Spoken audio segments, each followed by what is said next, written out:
My name's Jillian. I'm 37, and at the moment I'm an amateur boxer, but I'm on the road to turn pro boxer.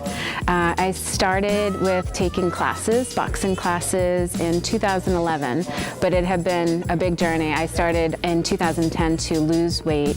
My brother was and has always been an addict my whole life, and we had gone through a lot. He had a serious heroin addiction, and it was a big wake-up call. He went to rehab after an overdose, and when he came home, I said every day to him to change his life, and I realized very quickly that he wasn't going to change his life just by me saying it, and that instead I needed to change my own life. And at that point, I was 265 pounds, so I had taken care of a lot of people during my life, and it was time to take care of me. So I started initially to lead by example, but when I started, it felt amazing, and I really found myself on this journey, and I found out who I am, and I healed myself in many ways. It was really a very unconventional therapy, but that's exactly what this journey's been. So I started with running, and I said I was going to run Boston Marathon, but I had always wanted to box. For 12 years, 12 years previously, I walked by a boxing gym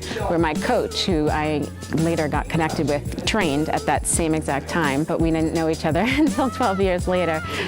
But I had lost about 60 pounds, and I got the courage to walk into a boxing gym. So I was just over 200 pounds, and I walked in, and I never left. After that I used to just take classes. That first class I came home, I sat on my floor for 3 hours and didn't move, but I went back the next day, and I never ever left. And I did run that marathon, and after I ran the marathon, and I was boxing and lifting weights and training to run, I had lost about 100 pounds during that time. After I ran the marathon, I came back to the gym and said, all I want to do is compete in boxing, and they said, we were waiting, and that's what we've done. And so I've competed amateurly. I've competed here. I've competed on the national level. I've competed in other states.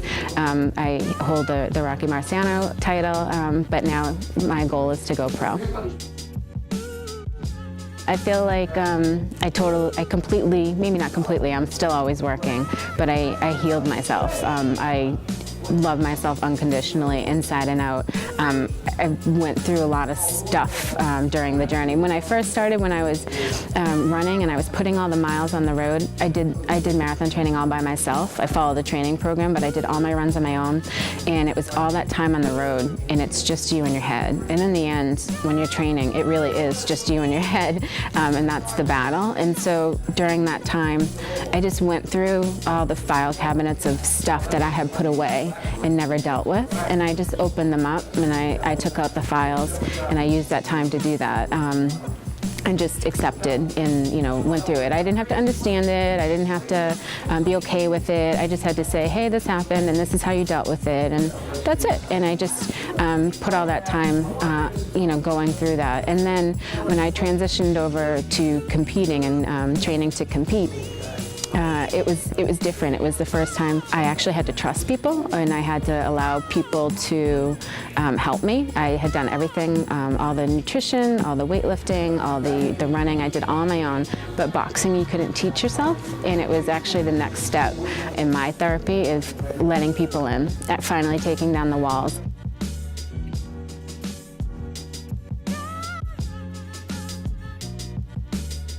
When I first started to spar, my coaches would say, Jilly, you gotta relax. You gotta relax. And I was thinking, do you know me? Like, do you know where I come from? Like, I sleep with the baseball bat. Like, I had drug dealers come with my house.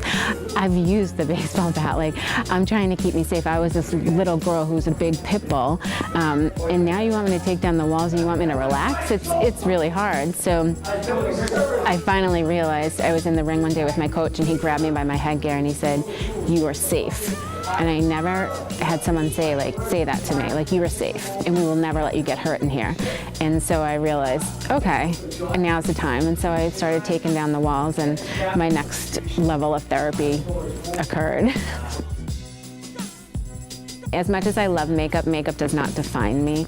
It doesn't define my beauty, my strength. It doesn't define who I am as a person, or how the world perceives me, or how beautiful I am.